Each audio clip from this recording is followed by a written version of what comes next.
4, 3, 2, 1. Broadcasting live from the Newsmax studio in New York City. A fusion of politics, commentary, entertainment, and sports. Steve and his team bring you the latest news and opinion now. Here is Steve Malzberg. All right, folks, welcome back to the show. And joining us on the Malzberg panel, terrorism expert and author Rich Miniter, and retired Lieutenant Colonel in the U.S. Air Force, and military intelligence expert Rick Francona. Gentlemen, good to talk to you again. Let me bring up a point here. The president, of course, speaking today on the situation with Iraq.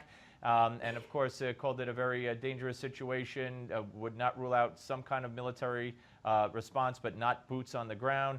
Also said that the Iranians have to take care of this politically within their own country, ultimately. The Iraqis, I should say, but maybe that was a Freudian slip, because let me ask you about the prospect of working with Iran here. Rick, let me ask you, the Iranians are said to be considering offering to work with the U.S. to try to fix this. Can you ever see that happening?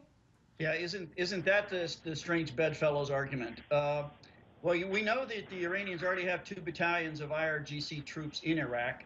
And they've been advising for some time, so it's not so surprising to me that they would come to the aid of their Shia brethren. Now, if we start operations there in support of that same government, are we going to now be cooperating and coordinating with the Iranians? I just don't see that happening. We may be in the same theater, but I don't think there'll be much coordination. If it is, it'll be at a very high level, and I'll just say stay out of our way. Rich, what about it? Well, first of all, I disagree. We did cooperate with the Iranians to assist the Northern Alliance in the Clinton era. So the Northern Alliance, remember, was backed by Iran and by us against the Taliban in the late 90s. So, there is some precedent for working together with the Iranians for common objectives. You also remember the southern part of Iraq is largely dominated by, want of a better word, mafias controlled by Iran and by the Iranian Revolutionary Guard. They certainly want to protect that investment. What's unclear, though, is whether the Shiites there would really welcome the Iranians. They see the Iranians as foreigners. Remember, these are Shiite Arabs. The Iranians are Shiite Persians. And the Persian-Arab divide is much bigger than the Shiite-Sunni divide. Shiites and Sunnis in Iraq still marry each other. There's a great deal of intermarriage. And the U.S. media tends to sort of overestimate that as a line of default. But the bigger question is, what does Maliki do? Does he decide to go in the direction of his Iranian paymasters, and sort of the Iranians have paid various members of his government, and go seek support and help from them, because he knows that President Obama will do very little or nothing at all to save his government and his people? Rick, yesterday you and I talked about what this, if this is a precursor to what we could expect in Afghanistan, and you said yes.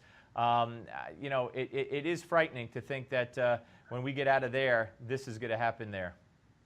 Well, I've never liked these date-certain withdrawals. When you tell the opposing force on a certain date, we're leaving, and I know the president likes to say he's ending these wars. He's not ending these wars. He's departing these wars. These wars continue without our presence, and I think that the lesson in Iraq should be taken very strongly in Afghanistan.